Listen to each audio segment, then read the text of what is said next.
네, 이 자리에 홍태경 연세대 지구시스템과학과 교수, YTN 과학기상팀 김진두 기자 나와 있습니다. 어서 오십시오. 안녕하세요. 예. 자, 김 기자, 네. 지금 이 칠레에서 일어난 아주 강력한 지진이죠. 8.3이면 3입니다. 역대 한 몇 번째 정도? 역대 순위에는 좀 밀립니다. 보통 9.5가 가장 큰 지진이 칠레에서 1960년대에 나타난 적이 있었고요. 네. 그 외에도 규모 9.0의 지진이 우리 알다시피 일본 도쿠 지진도 일본 있었고요. 대지진, 또 인도네시아 대지진도 예. 있었고요. 그 외에도 이 칠레 지역에서는 2010년도에는 8.8도 있었습니다. 그러니까 아주 순위가 높은 건 아니고요. 네. 또 지난해 비슷한 위치에서 8.2의 지진이 있었기 때문에 네. 8.3 지진, 물론 강력한 지진이긴 합니다만은 순위상 그렇게 높은 위치를 점하고 있는 그런 지진은 아닙니다. 예. 높지는 않지만 그래도 8.3이면 상당한 규모인데 그렇습니다. 어느 정도의 피해가 날 수 있는 그런 규모인가요? 현재로서는 그 지역에 굉장히 내륙에 가까이 있었기 때문에 네. 많이 흔들렸을 겁니다. 8.3이면 그 쇼핑몰이 연해 있는 붕괴되고 지역에서 뭐 이러는데요. 쇼핑몰까지 예. 붕괴됐고요. 또 문제가 그 지역이 지금 반늦은 시각이기 때문에 그렇죠. 또 지진이 일어나면 정전이 동반이 됩니다. 예. 그 때문에 상황 파악이 정확히 되지 않은 상황이기 때문에 현재 사망자도 점차 늘어나고 있는 상황이고요. 네. 또 부상자도 굉장히 늘어날 가능성이 예. 무척 높습니다. 지금은 또, 최소 3명이 사망했고 10여 명이 부상했다라고 전해지고 그렇습니다. 있고요. 아마 그 숫자는 더 늘어날 가능성이 네네. 있고요. 문제는 이제 그 쓰나미인데 쓰나미가 8.3 지진 그리고 지난해 8.2 지진이 일어났을 때 해안가 쪽에 3, 4m 정도의 높이의 쓰나미가 관측이 됐었거든요. 네. 거의 비슷한 수준의 쓰나미가 몰려올 것이라고 보고 있는데 3, 4m라고 하면 아주 높은 수준은 아닙니다. 네. 그래서 쓰나미로 인한 피해는 물론 해안가 저지대 쪽 사람들은 어느 정도 피해가 예상이 되지만 아주 엄청난 피해로 해서 굉장히 많은 인명 피해가 날 것으로 예상이 되지는 않습니다. 산티아고를 중심으로 북서쪽 228km 네. 지점이 이제 진앙이라는 거 아니겠습니까? 그렇습니다. 그러면 거기에서 이제 출발을 해서 이제 물이 이렇게 이제 쓰나미가 이제 오죠. 육지로 오는 거잖아요. 네. 그래 한 몇 시쯤 도착할 걸로 지금 예상할 수 보통 있습니까? 지금 그 도착? 칠레 해안 지역은 이미 어느 정도 파장이 영향을 도착을 준 했다라고 건가요? 예. 보시면 되고요. 한두 시간 정도가 되고 예. 하와이 같은 지역이 한 9시간 정도. 예. 그리고 일본 해안까지도 영향을 줄 수가 있는데 네. 그때는 굉장히 낮은 수준의 쓰나미가 밀려오는데 한 22시간에서 24시간 정도. 그 정도의 영향을 주는데요. 문제는 내일쯤. 그렇죠. 내일 정도쯤 영향을 줄 가능성이 있습니다. 예. 예. 지금 여진은 더 이상 아직까지는 나오지 않고 있다고 하는데 올해 네팔 지진 때도 보면은 밤사이에 여진이 계속되고 이런 경우도 있지 않았습니까? 8.3 지진 일어난 이후에 지금 여진도 계속되고 있습니다. 네. 보통 5에서 6 정도 사이 지진이 계속 여진이 나타나고 있고요. 이 여진은 상당히 오랜 시간 동안 지속이 될 가능성이 높습니다. 예. 굉장히 많은 에너지가 축적된 뒤에 동시에 터져 나왔기 때문에 네. 그 뒤로도 수십 차례 정도의 여진은 규모는 점점 더 줄어듭니다만 예. 여진은 계속 되겠습니다. 자, 홍 교수님, 이게 이제 일본 지진에서도 봤듯이 이제 그 지진 자체도 피해를 많이 주지만 또 쓰나미로 인한 그 피해가 또 막심하지 않습니까? 예. 지금 이렇게 추이로 볼 때 쓰나미로 인한 피해가 좀 예상이 됩니까? 동일본 대지진 때는 규모가 9.0이나 되는 큰 지진이 발생을 했고요. 당시에 지표면이 크게는 한 40m 정도 이격되는 일이 벌어졌거든요. 그로 인해서 많은 물들이 상승하게 되고 그게 해안가로 밀려들면서 최대 수위 한 40m가 넘는 쓰나미가 일본 해역을 덮친 바가 있습니다. 예. 이번 지진 같은 경우는 규모가 8.3으로서 그거보다는 상당히 약한 편이고요. 네. 또 깊이가 한 25km 내외로 알려져 있기 때문에 예. 지표를 들어 올리더라도 한 수메타 정도 들어 올렸을 거로 추정을 합니다. 예. 그래서 그런 쓰나미가 가장 가까운 칠레 연안으로 만약에 흘러들게 된다면 네. 최대 수메타 정도의 쓰나미가 발생하지 않았을까 하는 추정을 하고 있고요. 예. 이것이 만약에 태평양을 가로질러서 하와이나 일본으로 가게 되면 거리가 멀어짐에 따라서 쓰나미 수위도 점점 낮아지기 때문에 네. 피해는 점점점 줄어들 가능성이 높습니다. 예. 지금 현재에는 파도가 한 3m 정도 치고 있다고 하거든요. 이게 이제 앞으로 더 시간이 흐르면서 쓰나미가 더 몰려올 수도 있는 건가요? 초기에 몰려오는 쓰나미 높이가 가장 높은 게 상해고요. 그 예. 후에 오는 것들은 비교적 작은 파도에 해당되는데요. 그래서 지금 만약에 수메타 이상의 파고가 더 이상 몰려오지 않는다면 네. 더 이상 몰려올 쓰나미는 없다고 생각하시면 되고요. 하지만 이제 우려할 지점은 규모 8.3 이상의 추가적인 초대형 지진이 만약에 발생을 하게 된다면 네. 쓰나미를 동반할 가능성도 있습니다. 예. 앞서 말씀하셨지만 이제 칠레 같은 경우에는 이제 지진이 작년에도 큰 지진이 있었고 올해 또 이제 큰 지진이 발생했는데 이 지역에 이렇게 저기 뭐 물론 이제 브레고리 그 화산 그 지역 화산이 자주 발생하는 지역에 들어가 있긴 하지만 특히 칠레에서 화산이 이렇게 활동이 잦은 이유는 뭡니까? 예, 이 칠레 앞바다, 이 태평양 중앙부에는요, 태평양 중앙해령이라고 하는 곳이 있습니다. 이 태평양 중앙해령은 전 세계에서 가장 빨리 판이 만들어지는 곳인데요. 1년에 10cm나 되는 빠른 속도로 판이 만들어지고 있습니다. 예. 이곳에서 만들어진 판이 서쪽으로 흘러서 태평양 판이 돼서 일본 열도와 부딪히고요. 동쪽으로 흐르는 판이 나즈가 판이라고 하는데 예. 이 나즈가 판이 바로 칠레 연안에서 충돌하게 됩니다. 네. 그래서 빠른 속도로 만들어진 판이 빨리 충돌하게 되고 많은 힘들이 쌓이기 때문에 예. 크고 작은 지진들이 많이 발생하고요. 지금까지 1900년 이후로 가장 큰 지진이라고 알려져 있던 규모 9.5 지진도 바로 칠레 연안에서 발생한 바 있습니다. 예. 지금 뭐 쓰나미 경보도 내려져 있는데 그 당초에 11시로 예고가 됐는데 아직까지는 그 저희가 앞서서 이제 현지 연결해서도 전화 연결해서도 알아봤습니다만은 쓰나미에 대한 피해 보고는 없거든요. 그러면 이게 완전히 쓰나미가 없다고 봐야 되는 겁니까? 아니면 시간이 흐른 다음에 또 더 찾아올 수 있는 건가요? 지금 그 원래 해안가와 단층의 방향을 보면 네. 더 정확한데요. 일반적으로 해안가 방향으로 단층이 발달하고 이 단층에서 발생한 쓰나미는 바로 해안의 직각 방향으로 오게 됩니다. 그래서 그 얘기는 무슨 얘기냐면 현재 관측된 쓰나미의 최고 높이가 네. 최대라고 보시면 됩니다. 아. 그 후에 추가적으로 오게 되는 파도는 다른 곳을 맞고 2차적으로 발생된 파들이기 때문에 네. 높이가 높지 않을 가능성이 아주 높습니다. 그럼 페루는 일단 쓰나미 그 위험이라든지 이런 건 좀 낮아졌다고 봐도 되는 건가요? 그렇죠. 이 칠레 연안 지역이 가장 위험한 지역이라고 보시면 되고요. 네. 그 다음으로 위험한 지역은 그것의 반대 방향에 있는 지역인데요. 그것이 바로 태평양을 가로질러야 하기 때문에 또 거리에 따라 또 감소하게 되고 네. 그래서 이 반대쪽에서도 영향이 없다고 거의 없다고 생각할 수 있습니다. 예. 자, 지금 뭐 산티아고 북서쪽 228km 점이 이제 뭐 진앙지가 있고 이제 그 밑으로 진원지가 있는 건데 만약에 육지에서 이번 지진이 발생했다고 그러면 뭐 양상이 완전히 달라지는 거죠. 많이 틀려지죠. 예. 실제로 다행히 또 진앙지가 예. 해안가였기 때문에 네네. 좀 덜한 거죠. 예. 8.3의 지진이 내륙에서 발생했다면 웬만한 건물이 남아나지는 않을 겁니다. 아마 네. 대부분이 아무리 내진 설계가 돼 있다고 해도 예. 규모 8.3 이상의 강진이 내륙에서 발생하면 거의 대부분의 건물이 붕괴됐다고 보시면 될 것 예. 같습니다. 예.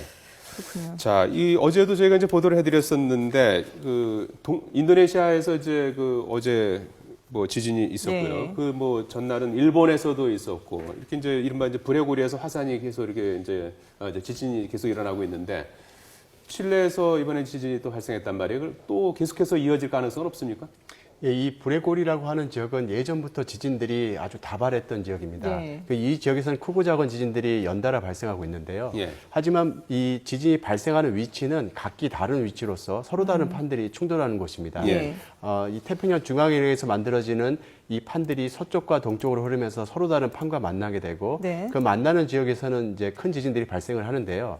그래서 일본과 칠레에서는 굉장히 많은 지진들이 발생하고 있습니다. 예. 이뿐만 아니라 인도네시아 연안에서는 인도판과 순다판이 또 충돌하면서 지진들이 만들어지고 있거든요. 근데 이런 지진들은 우리가 2004년 12월 26일 날 발생했던 수마트라 대지진 이후로 굉장히 많아진 것처럼 느껴지고 있습니다. 네. 그 이유는 초대형 지진이라고 하는 규모 8.5 이상의 지진이 발생하게 되면 크고 작은 에너지를 지구 전역에 깔아놓게 됩니다. 이렇게 깔아놓은 에너지는 또 다른 지진을 발생시키는 원동력으로 작용하고 있거든요. 네.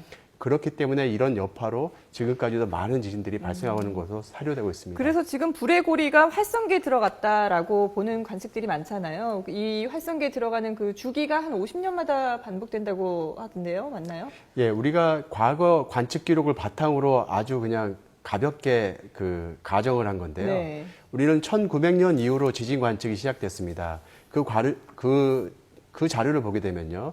규모 8.5 이상의 초대형 지진이라고 하는 것이 1950년대, 60년대가 마지막이었고 예.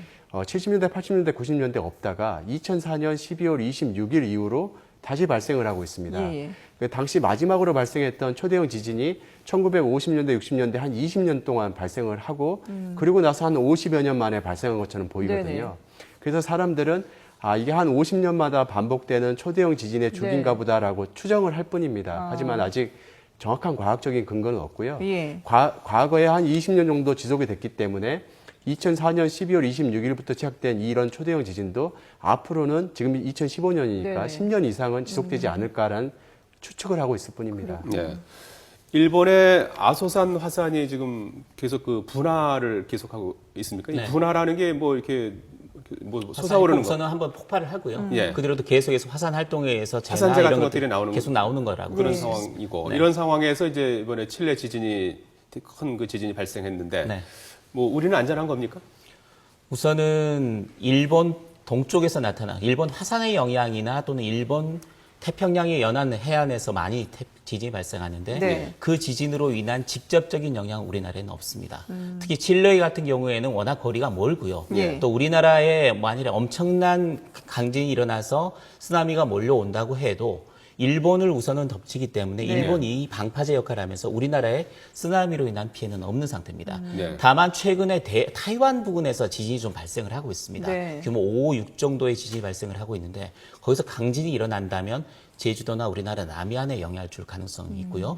또 강진이 자주 발생하지는 않습니다만 일본의 서쪽 지역, 네. 일본 서쪽 해안 지역에서 만일에 지진이 일어난다면 그러니까 대한해협 부분이 되겠죠. 그곳에서 발생이 한다면 우리나라 남해안 쪽이나 동해안 쪽에 영향을 줄 가능성은 남아 있습니다. 그러니까 불의 고리로 인한 직접적인 피해는 없다 하더라도 일단 그렇습니다. 우리나라에서도 보면은 예전과 비교했을 때는 크고 작은 이런 지진들, 작은 지진들이 자주 발생한단 말이죠. 이런 걸 봤을 때 우리나라에도 지진 예측 시스템이라든지 이에 대한 대비가 충분히 돼 있는지 걱정하는 분들도 계시거든요. 방금 말씀하셨듯이 불의 고리에서 일어난 지진으로 인한 직접적인 영향은 우리나라에는 크게 없습니다. 네네. 아까 말씀드렸듯이 일본이 어느 정도의 막그 잠깐만요. 역할을 하고 네. 있기 예. 때문이죠. 지금 예, 트렁크 예. 시신 그 범인이 지금 잡혔는데 잠깐 네, 현장 피해자 보죠. 김일곤입니다. 예. 경찰이 김 씨를 수사본부인 서울 성동경찰서로 지금 압송했습니다. 하고 있습니다. 예. 네, 지금 초췌한 모습으로 나왔는데요. 예, 얼굴이 이제 뭐 공개 네, 공개 수배로 잠깐 전환. 이거 단계 없어요, 나. 어디 지내다 계셨어요? 어디 계셨어요? 한 말씀만 해주시죠. 지금 심정. 어디서 지내셨는지 한 말씀만 해주세요.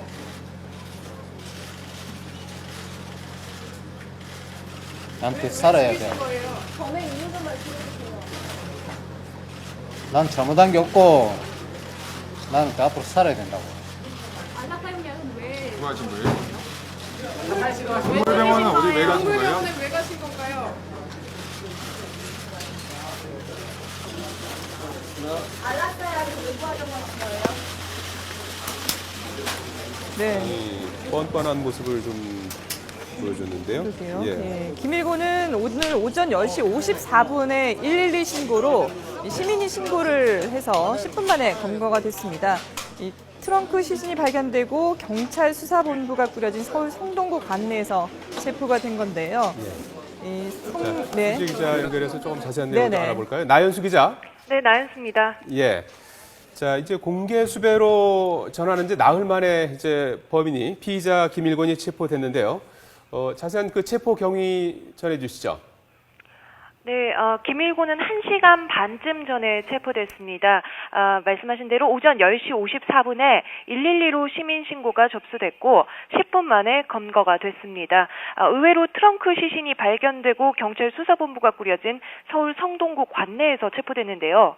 김 씨는 성수동 소재 동물병원에 흉기를 들고 들어가서 40대 여 간호사를 위협하면서 강아지 안락사용 약을 요구했습니다. 함께 있던 간호사가 112에 신고를 했고 성수지구대 경찰들이 현장으로 출동하던 도중에 도주하던 김 씨를 발견했습니다. 경찰들이 수배전단 속 김일곤과 모습이 비슷하다고 생각하고 검문을 요구하자 김 씨는 흉기를 꺼내들며 저항했고 경찰이 격투 끝에 체포한 것으로 전해졌습니다. 보셨다시피 조금 전에 수사본부인 서울 성동경찰서로 압송이 됐는데요. 나는 잘못한 것이 없다.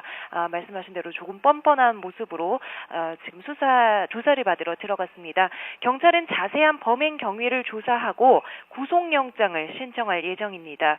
김 씨는 앞서 지난 9일 충남 천안시 한 대형마트 아파트 주차장에서 35살 주모 씨를 납치해 흉기로 살해하고 이틀 뒤 시신이 담긴 차에 불을 지른 혐의를 받고 있습니다. 앞서 지난달에는 경기도 일산의 한 마트에서 여성을 납치하려 했다가 실패한 사실까지 드러나기도 했습니다. 경찰은 시신 발견 나흘 만인 지난 14일에 공개 수배로 전환하고 김일곤의 수배 전단을 배포했죠. 공개 수배 이후에도 행적이 묘연해서 어제 수사 전담팀을 경찰서장을 수장으로 하는 수사본부로 격상시키기도 했는데요. 결국 공개 수배 나흘 만에 처음 시신이 발견된 서울 성동구 관내에서 시민의 신고로 체포됐습니다. 오늘 조사를 통해서 어느 정도 범행 동기와 또 자세한 경위가 드러날 것으로 보입니다. 지금까지 YTN 나인수입니다. 예, 서울 성동구에서 발생한 트렁크 시신 사건 피의자 김일건이 체포돼서 네, 이제 경찰로 경찰. 압송되는 화면을 잠깐 보여드렸습니다. 네.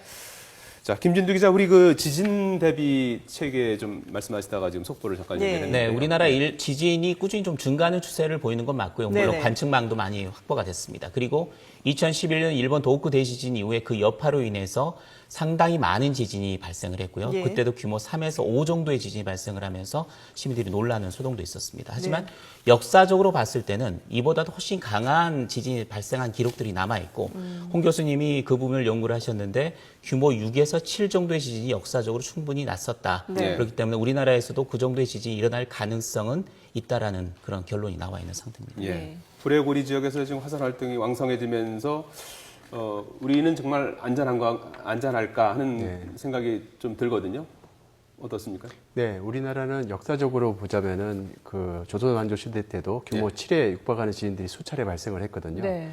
또 그뿐만 아니라 전란 중에서도 1952년도에도 규모 6점대의 지진들이 발생한 바 있습니다. 그래서 우리나라는 비록 그 주기가 굉장히 길지는 몰라도 네. 큰 지진이 발생할 잠재성은 분명히 많은 국가이기 때문에요.